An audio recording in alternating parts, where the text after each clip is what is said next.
लहानपणापासून तू मला तळ हाताच्या फोडासारखं जपलंयस. कधीच वाटलं नव्हतं की तू माझा भाऊ नाहीये. तुम्ही सगळ्यांनी केलेलं प्रेम, घरातली सगळ्यात लहान म्हणून दिलेला आपलापणा एका क्षणात त्याचं ओझं वाटायला लागलंय. का आणलंस रे उचलून मला मंदिरातून? मरू द्यायचं ना तिथंच. आजचा हा दिवस बघावा तरी लागला नसता. या घरातली कोणीच नव्हते ना? इथं फक्त जेवायला आणि झोपायला येत होते ना? मग सांगा, किती पैसे झाले तुमचे? सगळे पैसे फेडेन मी. अगं असं काय बोलतेस? मला सांग, मला याच्याशी काहीच नाही बोलायचं.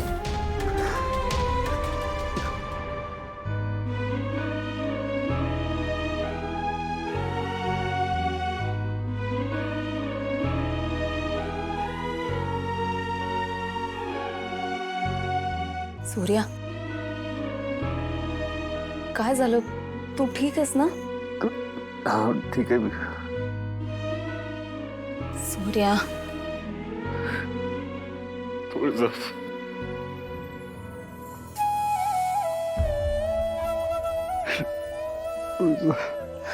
मला कळती रे तुझ्या मनाची अवस्था, पण मी आज तुला थांबवणार नाही.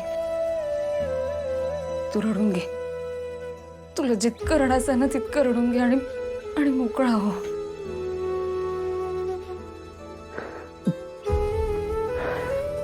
तुळजा,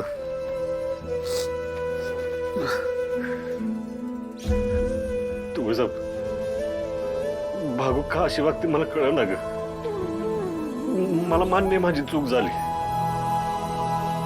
पण तिच्या भल्यासाठीच मी तिला काय सांगितलं नव्हतं ना. सूर्या, अरे तिच्यासाठी पण हा धक्का पचवणं सोपं नाहीये. तुझ्यासाठी तितकाच जीव तुटतो तिचा. आता आजच बघ ना, तू जेवला नाहीयेस हे जर तिला माहित नसतं ना, तर अन्नाचा एकही घास खाल्ला नसता तिने.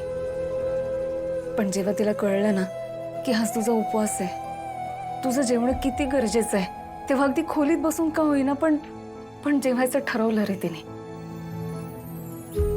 सूर्या, आता ह्यात तुला तिचं प्रेम दिसत नाहीये का रे? दिसतं की तुळजा, मला माहिती तिचा माझ्यावर लय जीव आहे, पण तिच्या अशा वागण्याने ती माझ्यापासून लांब जाऊ नये ही भीती वाटते का मला. मी भागूशिवाय नाही राहू शकत तुळजा. सूर्या, अरे मला माहिती आहे. हे बघ, तुझी कुठलीही बहीण तुझ्यापासून लांब जाणार नाही. मी तसं होऊच देणार नाही. तर तुळजा, त्या बेळगावकरांवर मला संशय येतोय ग. ती भागूला आपल्यासोबत नाही ठेवणार, काय पण करून ते इथनं घेऊन जाणार त्याला. खरं सांगू का, मलाही त्यांची एक गोष्ट खटकते. म्हणजे भागूला ते इथून घेऊन जायचं म्हणतात खरं, पण इकडनं घेऊन जाऊन ते करणार काय आहेत? ते तिचे आई वडील जरी असले तरी तिचं खरं सुख इथे राहण्यात आहे हे का कळत नाहीये त्यांना?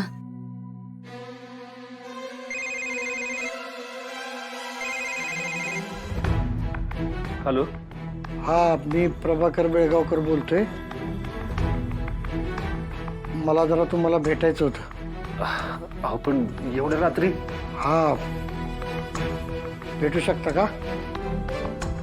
बेळगावकरांचा फोन आहे, ते म्हणतात आता भेटायला येतो. या म्हणा त्यांना. हा, या तुम्ही भेटायला. ठीक आहे, आभारी आहे.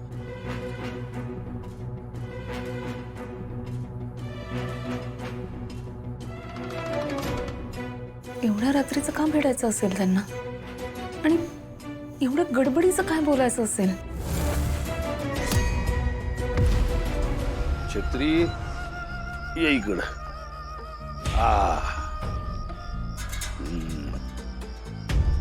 टाक इथं चटई. असं.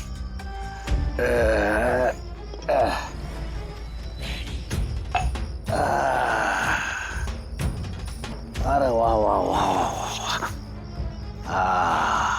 डॅडी आज निवांत दिसताय. नाही पण वाड्याच्या बाहेर का झोपताय? आज चांदण्यात झोपायची इच्छा होती. तुला सांगतो छत्री, अशी शांतता कुठंच नाही बघ. बापरे डॅडी, काय बघतोय मी? तुम्ही इथं का झोपलाय? काय झालं? लय दिवस जेलमध्ये होतो ना, मोकळा आकाश दिसतच नव्हतं. म्हणलं आज चांदणे बघत झोपाव. डॅडी तुमच्या डोक्यावर परिणाम झालाय का हो? काय ते येडे उद्योग लावल्यात तुम्ही? हा, तुम्हाला परत जेलमध्ये जायची भीती आहे ना, म्हणून तुमचं डोकं फिरलंय बरं का. नाही, आमचं डोकं फिरलं का नाही माहित नाही, पण तुम्हाला जास्त आली नक्कीच. ए छत्री, पाणी घेऊन वत त्याच्या डोक्यावर. त्यानं तरी अक्कल येते का बघूया. ए काय म्हणलो आम्ही? वत पाणी. ए छत्रे, ए छत्रे, अरे काय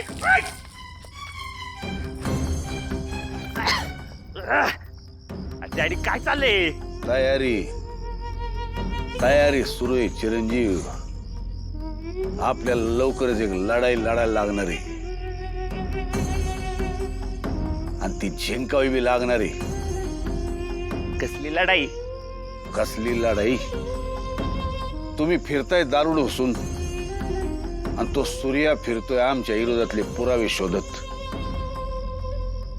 फार काय नाही तर एवढं तरी करा चिरंजीव, त्या सूर्याच्या हातात आमच्या विरोधातले फक्त खोटेच पुरावे लागले पाहिजेत, याची सोय करा. ऐका ना डॅडी, तो सूर्य आहे ना, त्या भाग्याच्या डोकेदुखीत अडकलाय. त्याला येळ आहे का पुरावे गोळा करायचा? असा विचार कराल तर फासाल चिरंजीव.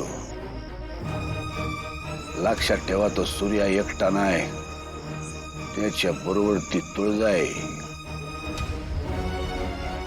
काहीतरी वेगळी तयारी करून ठेवायला लागणार आहे. खोटे पुरावे म्हणजे नक्की कसले पुरावे पाहिजे तुम्हाला?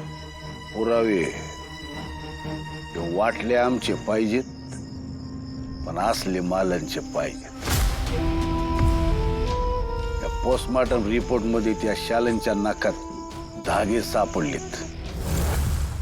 आम्हाला वाटतं ते शालनच्या साडीचेच असले पाहिजेत. आणि तसं असेल तर शालन आणि मालन एकसारख्या साड्या नेसायच्या हे तुम्हाला वेगळं सांगायला नको. हीच संधी. आज रात्रीच मालनच्या साडीचे पुरावे तिथं पोचले पाहिजे. कळलं का? डन. काम झालंच म्हणून समजा. आता होणार. आता सगळ्यांचं काम तमाम होणार.